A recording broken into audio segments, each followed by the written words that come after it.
JEE main 2026 shift first में आया हुआ ये वाला क्वेश्चन आपके पेपर में आने के बहुत ज्यादा चांसेस है। तो देखते हैं क्वेश्चन कैसे होगा, बेसिकली समझते हैं इसके कंसेप्ट को। तो बोलता है आपको उन सारे पॉइंट के इंटरसेक्शन का लोकस निकालना है जो बेसिकली सर्कल पे टेंजेंट होंगे और वो 120 डिग्री सबटेंड कर रहे होंगे। मैंने सोचा फिगर पहले ही बना लेते हैं क्योंकि आपका टाइम बचाना हमारे लिए सबसे ज्यादा प्रायोरिटी का काम है। तो मैंने सोचा सर्कल बनाया तो उसका जो सेंटर के कोऑर्डिनेट है 2,3 रख दिए और यहाँ पे होगा y और ये होगा 16, यानी ये हो जाएगा सिंपली 4, क्योंकि 4 का स्क्वायर ही होता है 16 स्टैंडर्ड इक्वेशन से कंपेयर करके।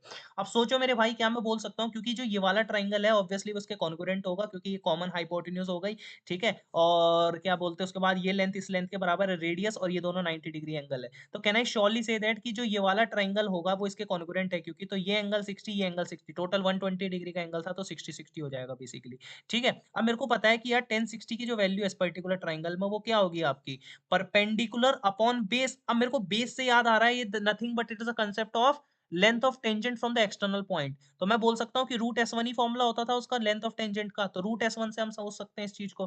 तो आपका परपेंडिकुलर कितना आ जाएगा 4 आ जाएगा और डिवाइड में आ जाएगा रूट एस वन। तो सिंपल बात है एस वन की जो वैल्यू होती है वो क्या होती है, उस पॉइंट को बस सर्कल की इक्वेशन के अंदर रख दो लेंथ निकल के आ जाएगी। ठीक है, तो एस वन क्या होता है बेसिकली रूट पूरा निकाल लेते हैं, रूट एस वन की वैल्यू कैलकुलेट कर लेते हैं। एस वन क्या होता है उस पॉइंट को सर्कल के अंदर रखना है, तो for sure it will become H minus two का square plus k minus three का square is equal to not equal to but -16, वो उधर आ जाएगा। ठीक है, रूट एस वन की वैल्यू क्लियर हो गई। रूट 1060 की वैल्यू आपको पता है कितनी होती है, root three is equal to 4 upon under root of ये क्या हो जाएगा आपका एच माइनस टू का square plus k minus three का square -16 obviously. So if you will take the squaring on both the side for sure, अगर मैं square इधर लेके से स्क्वायरिंग करूंगा तो क्या आपको फील आ रहा है कुछ ऐसा बनेगा, ये तो बन जाएगा 3, अंदर बनेगा h square -4h plus 4 plus k square -6k plus 9 -16 will be equal to 16। तो अगर मल्टीप्लाई करूंगा तो आएगा 3h स्क्वायर और प्लस आएगा आपका 3k स्क्वायर,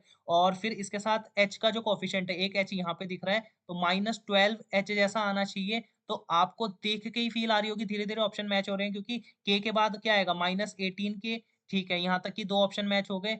ठीक है, और उसमें भी सबसे जो करीबी ऑप्शन है वो ये वाला है। ठीक है, देख लेते हैं फिर भी, नहीं ऑब्वियसली यही वाला है। तो A will be the correct answer. जब आप इसे सॉल्व करोगे तो for sure you will get the thing. पर पेपर में पूरा थोड़ी ना आंसर निकालना है, कोई आपसे मेथड पूछेगा क्या कि आपने कैसे निकाला, आपसे तो ये पूछेगा आपका आंसर क्या आया। तो A will be the correct answer. I hope आपको वीडियो अच्छी लगी होगी। इस तरीके के फास्ट सॉल्यूशन चाहिए तो प्लीज चैनल को सब्सक्राइब करो। वीडियो के एंड तक आया तो अपनी एग्जाम की डेट कमेंट में डाल दीजिए। Thank you.